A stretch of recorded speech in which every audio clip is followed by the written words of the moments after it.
Bunga dagangan di Pasar Barito sudah diakui keindahannya dan kesegarannya.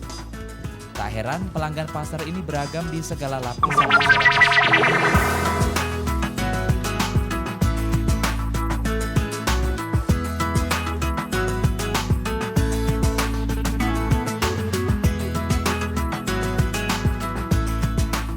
Bagi yang memiliki hobi memelihara burung ataupun ikan hias, Pasar Barito di Jakarta Selatan pasti sudah tidak asing lagi.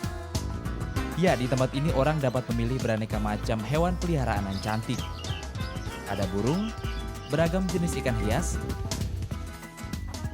kura-kura bahkan kelinci ataupun hewan lainnya.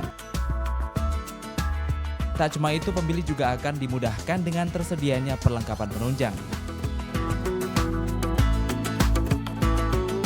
Sebut saja sangkar burung, akuarium, makanan, bahkan vitamin atau obat-obatan bagi hewan kesayangan Anda. Barang dagangan yang lengkap jelas membuat para konsumen betah berlama-lama di sini. Dari misalnya, bapak satu anak yang hobi memelihara ikan hias ini mengaku selalu berbelanja keperluan hewan peliharaannya di Pasar Barito. Tak heran karena dari waktu ke waktu ada saja barang baru yang ditawarkan. Hampir tiap minggu di sini. Saya emang hobi binatang ya. Jadi ya, di rumah tuh ada burung, ada ikan. Dan kalau ikan itu saya suka ikan koi gitu. Ya sekalian kesini saya bawa anak juga untuk lihat-lihat juga lah gitu. Kadang-kadang nggak belanja juga.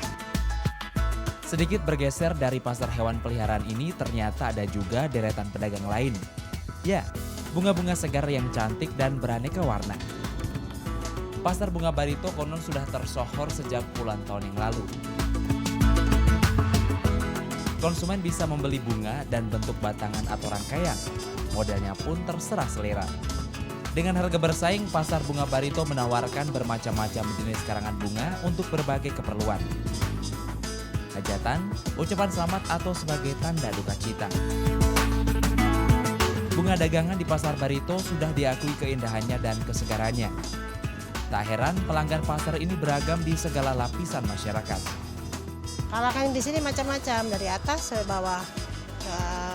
Kemudian juga ada yang mencari anak-anak muda mencari bunga-bunga setangkai untuk pacarnya gitu.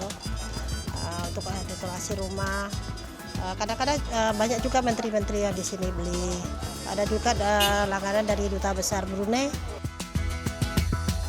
Perputaran uang di pasar yang memiliki 205 kios ini pun cukup besar.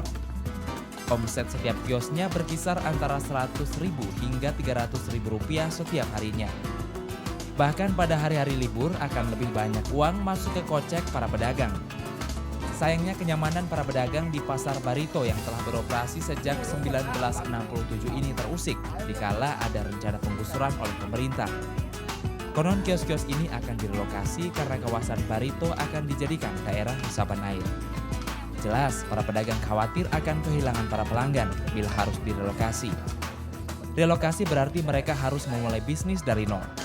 Jaringan yang sudah terbentuk selama puluhan tahun pun akan hancur. Tak cuma itu, ratusan orang termasuk karyawan sampai tenaga kebersihan terancam kehilangan mata pencaharian. Dengan memindahkan itu bagaimana? Aset yang sudah ada. Kapasitas-kapasitas sudah dimiliki, kekuatan-kekuatan dan potensi-potensi yang dimiliki itu kan paling tidak itu akan hilang. Memulai itu tidak mudah karena yang ada saja itu perjuangannya kurang lebih sudah 30 tahun.